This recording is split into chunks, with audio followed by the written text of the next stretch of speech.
நம்ம இன்னைக்கு குதிரவாளி அரிசி வச்சு இட்லி தோசைக்கு மாவு எப்படி அரைக்கிறதுன்னு பார்க்கலாம்.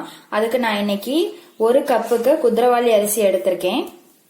இந்த கப்புக்கு 1 கப் நான் எடுத்திருக்கேன், பெரிய கப்பு. இந்த கப்புக்கு 1 கப் குதிரவாளி அரிசியும் 1/4 கப் வெள்ளை உளுந்தும் எடுத்திருக்கேன். நான் தோல் உள்ளதை எடுக்கல, தோல் இல்லாததான் நான் எடுத்திருக்கேன். இதே 1/4 கப் அளவுக்கு அவல் எடுத்திருக்கேன். சிவப்பவளும் வெள்ளை அவளும் சேர்த்து தான் நான் எடுத்திருக்கேன். உளுந்து கூட நம்ம 1 ஸ்பூன் வெந்தயம் போட்டு ஊற வச்சுக்கலாம்.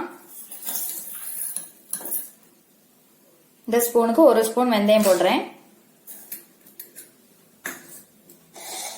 அவல் இப்போ ஊற வைக்க தேவை கிடையாது. நம்ம மாவு அரைக்கிறதுக்கு ஒரு 10 நிமிஷத்துக்கு முன்னாடி நம்ம ஊற வச்சா போதும்.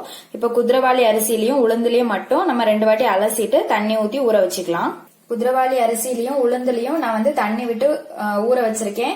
இது ஒரு 4 மணி நேரம், 3ல இருந்து 4 மணி நேரம் கண்டிப்பா ஊறணும். அதுக்கப்புறமா நம்ம மாவாட்டிக்கலாம்.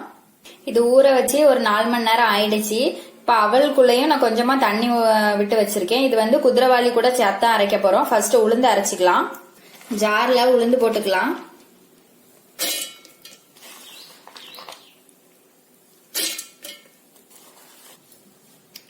ஜார்ல உளுந்து போட்டாச்சு. நான் கம்மியா பண்றதுனால நான் மிக்சிலே அரைச்சிக்கிறேன். இப்ப இதுல கொஞ்சமா தண்ணி விட்டுட்டு நல்லா நைஸா அரைச்சு எடுத்துக்கலாம். நல்லா நைஸா அரைச்சிட்டு வந்தாச்சு. இத ஒரு பாத்திரத்துல மாத்திக்கலாம். மாவு ஒரு பாத்திரத்துல மாத்தியாச்சு. இப்ப ஜார்ல அவல் போட்டு அரைச்சிக்கலாம். இத கொஞ்சம் கொரகொரப்பா அரைச்சிட்டு வந்துடலாம். இப்ப இது கூட குதிரவாளியும் சேர்த்து போட்டுக்கலாம்.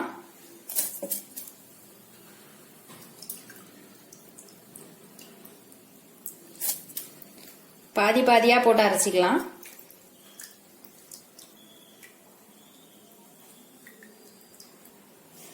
இதை அரைச்சிட்டு வந்துடலாம். அரைச்சிட்டு வந்தாச்சு. கொஞ்சம் நர நரன்னு அரைச்சிக்கலாம். இதை பாத்திரத்துல மாத்திட்டு மீதி உள்ளதையும் அரைச்சிட்டு வந்துடலாம்.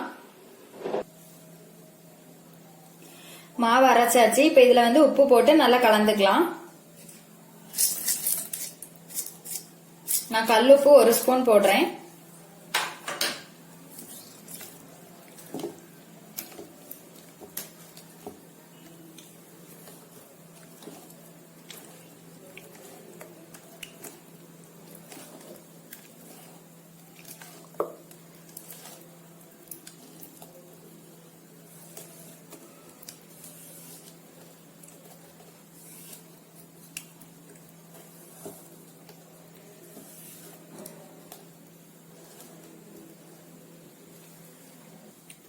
நல்லா கலந்தாச்சு. இது 8ல இருந்து 10 மணி நேரம் புளிக்கணும்.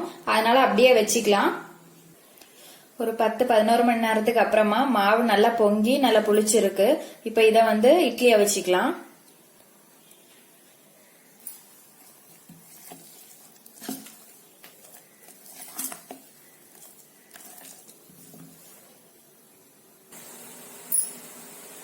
இட்லி ஊத்தியாச்சு. இது வேகட்டும். இட்லி வெந்துடுச்சு. இப்ப இத பிளேட்ல மாத்திக்கலாம். பிளேட்ல மாத்திட்டேன். இனி தோசை ஊத்தி காமிக்கிறேன். கல்லு சூடாயிட்டு இப்ப தோசை ஊத்திக்கலாம்.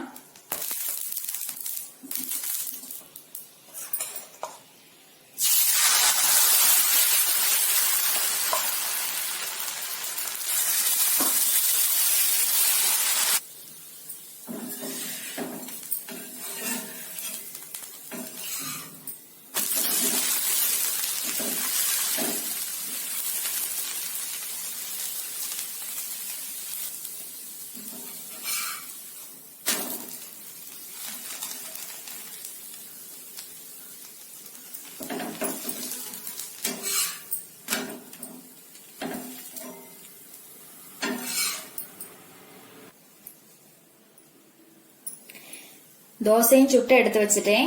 இட்லி அவல் போட்டிருக்கிறதுனால நமக்கு சாஃப்டா தான் இருக்கும். குதிரவாளி அரிசியில நார்ச்சத்தும் இரும்பு சத்தும் அதிகமா இருக்கிறதுனால வெயிட் லாஸ் பண்ணணும்னு நினைக்கிறவங்க, சுகர் பேஷண்ட்ஸ் எல்லாமே இதை எடுத்துக்கலாம். நான் இது கூட சாம்பார் வச்சிருக்கேன். வெயிட் லாஸ் பண்ணணும் அப்படின்னு நினைக்கிறவங்க தேங்காய் சட்னி எடுக்காம தக்காளி சட்னி, சாம்பார் அந்த மாதிரி வச்சு ட்ரை பண்ணி பார்க்கலாம். இந்த மாதிரி நீங்களும் செஞ்சு பாருங்க. செஞ்சு பார்த்துட்டு எப்படி இருக்குதுன்னு சொல்லி கமெண்ட்ல சொல்லுங்க. தேங்க்யூ.